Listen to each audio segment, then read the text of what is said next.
I have another question. Okay. In Kent's little introductory speech, you stated that, you know, if you're not going to communicate, please leave now.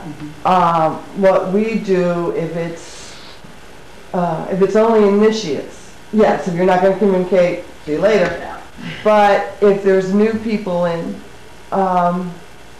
we'll have a celebratory mass where just the priest communicates. Is that okay? Is that? Yes, it is. Definitely.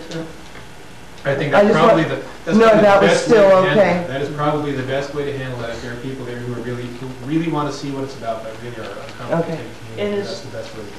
And that little speech also that he gave, would that then be considered under the auspices then, say, of the deaconate that would come out and give this little speech prior to the opening, or is it just basically anybody involved? Normally when it's just the priest who communicates, then normally... No, I'm talking about your little speech. Normally saying, if it's just going to be the priest who's going to take communion, then we normally call it a high mass at that point.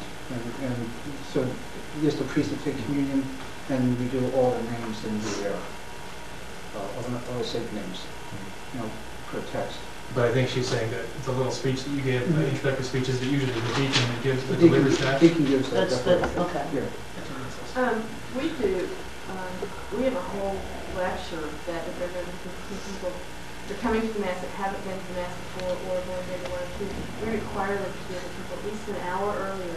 And we go through the entire ritual and tell them what they're expected to do and what they're asked to do to be a part of this ritual, etc. And we require them to go through that kind of class before they ever I should explain, when we work in Tahiti Lodge, we use a band space. Okay, luckily, from the way it's constructed, we have a whole section that's pretty much private. But again, we have time limitations of setup, getting people there. So we have to do a lot of things differently and sometimes in time constraints. Okay, so we have to go in, set up a whole tempo, take it down, do the match, take it down, put it right, and sometimes leave it. If you have the time and facilities available to do that, that's an excellent thing to do. The other option in terms of communicating that has been also used sometimes in the Midwest, especially in our area, is that a visitor, somebody who's never attended once before, gets that one freebie, where they're not required to communicate or anything. But we have found that doing that encourages people not to, and they figure that if they can, not once, that they can just keep coming, not be expected to do anything, and sit on like lumps. And so we are going to attempt at least to start trying to discourage that idea.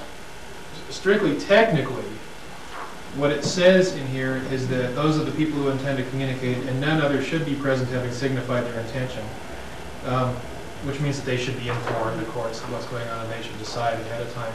It doesn't say, and none other may be present. It still says should. So, I mean, we technically, if we, even following the book, literally, we have the option of allowing people to communicate or not.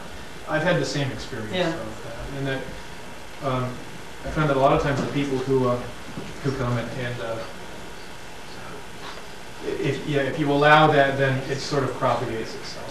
Well, it turns into a big party then, and people are coming. We found that people were attending Mass in some, I mean, I'm not going to name names or point fingers, but it seemed, at least in my experience and observation, that people were attending Mass for the wrong reasons. They weren't coming to participate in a Eucharistic celebration with others.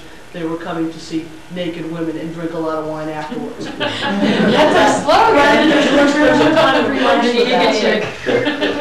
Right. Like we did last night. My whole point is, though, that's... No, I know what you mean. Sorry, go ahead.